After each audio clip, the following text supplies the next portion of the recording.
It was a cold night last night. We had quite a bit of snow on the ground. You can see the mountains are looking really nice and crisp this morning. All around. See them on the tops. So it was snowing last night when we went to bed, but we had a late night last night. We had an incredible day yesterday. We saw some things that most people will never ever see in their lives. We saw a big bull moose bedded with a cow, and a grizzly bear came in and busted them up and they run off. Then we saw another grizzly up on the top and we decided to have a run at her, and I ended up shooting my first grizzly bear, and probably be my last. But beautiful bear, lovely silver-tipped grizzly, so happy you wouldn't believe. Awesome day. Hopefully today we're going to have a run on a big bull moose we've seen down in the bottom. That would be absolutely cool, and we'll see what today brings. Perfect, catch you later.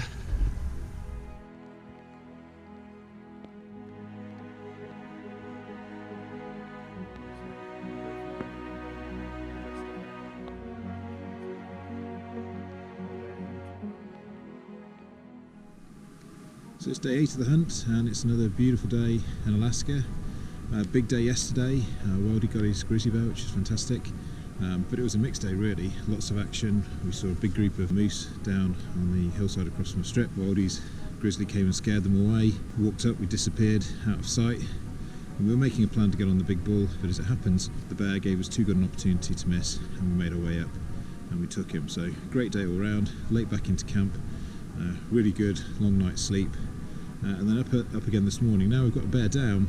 Big thing to do is try and get one of these moose. Now I've been down to the bottom of the strip, had a glass out. We've seen a few of them still mooching around down the bottom there in the willows, but nothing has shown itself just yet in terms of one of the bigger bulls. Now ideally we'd like to get two. We've seen two decent sized moose, shootable moose down there, one about 60 inches, one a bit smaller. It's got 3 brow tines on one side, so we can still take him. Now for me, obviously I'm looking for the big boy. Well, I'd be happy to take his first moose in Alaska with one of the smaller ones. If we can get those two down, that really would put us ahead of the curve. It also gives a big gut pile to shoot the last grizzly bear off. But there's a few mooching around, as I've said. Not seen the big boy yet. Going to go and grab a coffee, see how we're doing, and then go and glass a little bit later on. A lot of action, a lot of stalking, but we're starting to get the measure of the ground here. If only the wind can stay on side, make things a little bit easier for us, but every day it changes, and it can change from one minute to the next. But so far, so good. Looking forward to another good day in the field. After the success of yesterday's endeavours, we feel re-energized and brimming with confidence. Although the weather is changeable, it's doing little to dampen our spirits as we scour the valley below for signs of our moose bull. We catch a glimpse of the big bull we've been tracking, moving amongst the undergrowth. However, he disappears into the thick stuff, over a ridge and out of sight. As usual, the wind is not playing ball and is once again blowing down the valley towards the moose. But where one door closes, another opens. For the first time, the area to the west of camp is clear, and we have another opportunity to explore an entirely new area. Whilst the view here is new, the topography is very familiar. Rolling ridges, thick vegetation, and yet more river crossings.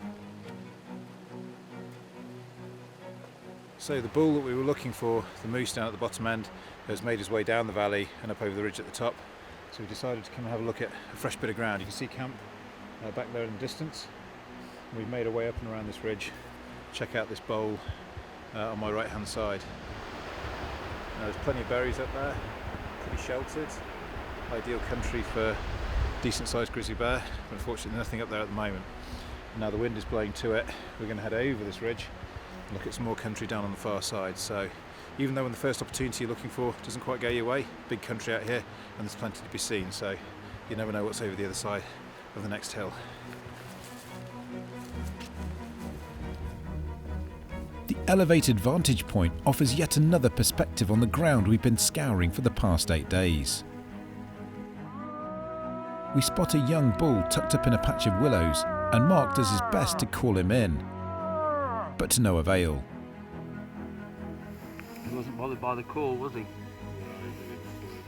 The prime rut is some way off, and the bulls are not yet showing any sign of responding to calls. After several hours of glassing, getting rained on, and eaten alive by flies, my eyes and backside have had enough, and my patience is wearing thin.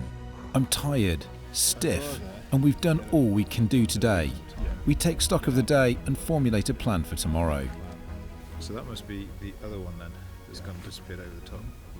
It looked pretty wide, but that's definitely the one that we were looking at. He's raking as well, and he's giving the bushes. My pack is heavy and my bones are weary as we start our long journey back to camp. It's at times like this I lean heavily on my fellow hunters to pull me through. Luckily for me, they're always there when I need them.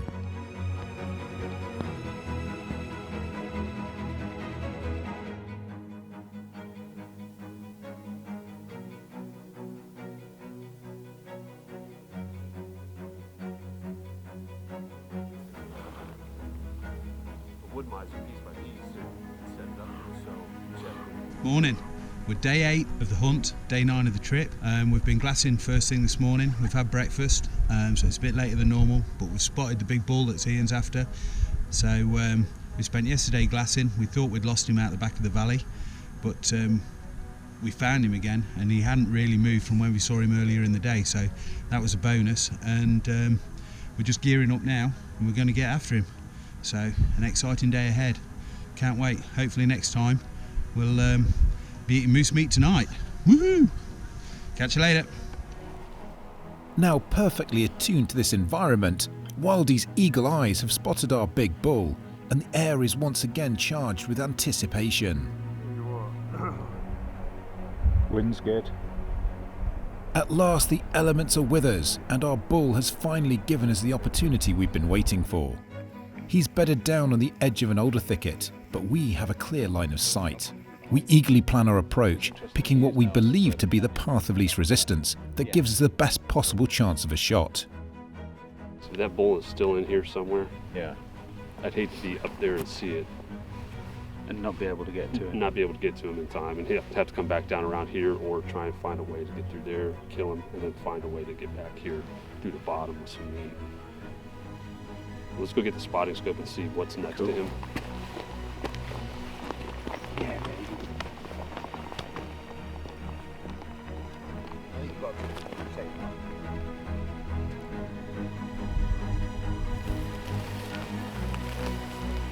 As usual, the path of least resistance still offers plenty of it. We must clear a trail through the willow and alders, clearly marking it ready for our return.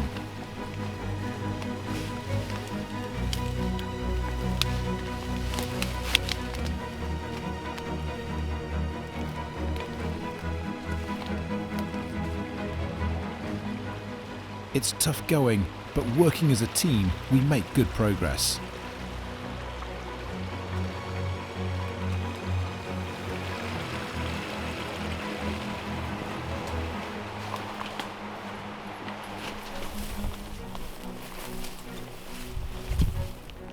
We can feel that we're getting closer and eventually catch sight of our bull. We drop packs and prepare for the stalk in, taking only my shooting sticks and rifle. This is the most critical part of the hunt. The bull has spent the entire week surrounded by cows, calves and younger bulls.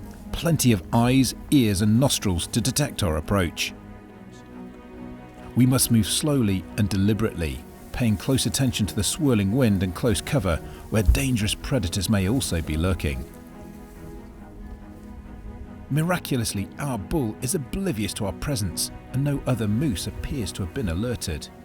We have the advantage. I load and prepare my rifle. There will be no mistakes this time.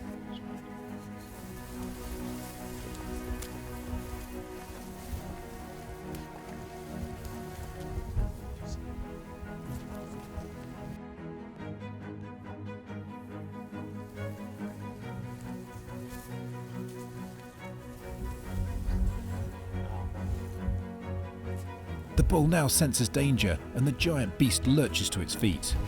I quickly move into position and set up the Sauer 404 on my trusty Vanguard B62 sticks while Mark calls to encourage the bull to turn. Come on, baby, turn. Here we go.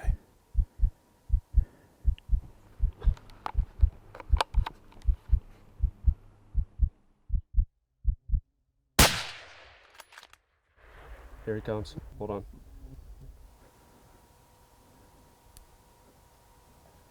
And he's down. All the way over there. Well done, mate. What an amazing animal. He finally offers a quartering shot. At 305 yards, the 225 grain Hornady Superformance SST once again delivers the perfect terminal performance and a humane dispatch for this magnificent animal.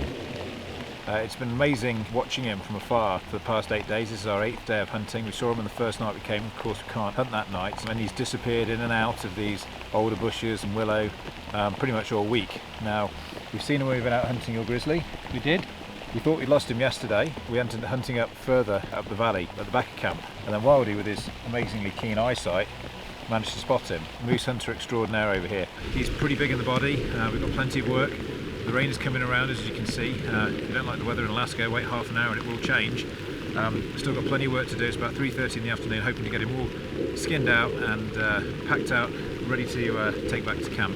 But I think we've got a couple of days' work here. Thanks for that.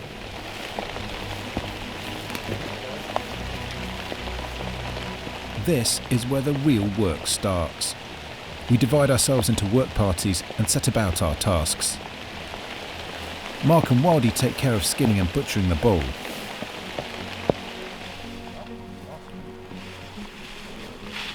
Tony and I cut a trail and begin packing out the meat to a ridge closer to camp.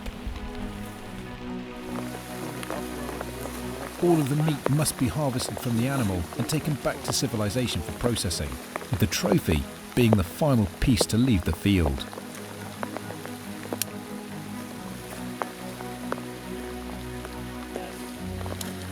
The rain pours down once more, but the harvest has lifted our spirits. One hand. Yeah, could you take this bag?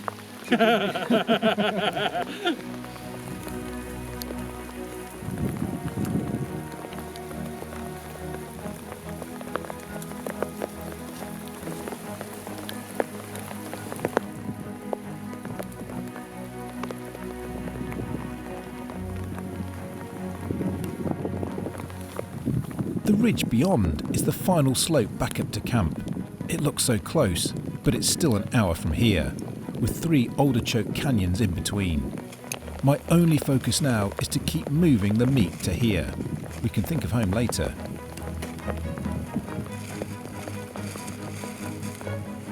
The last load is by far the heaviest, but one I am glad to bear.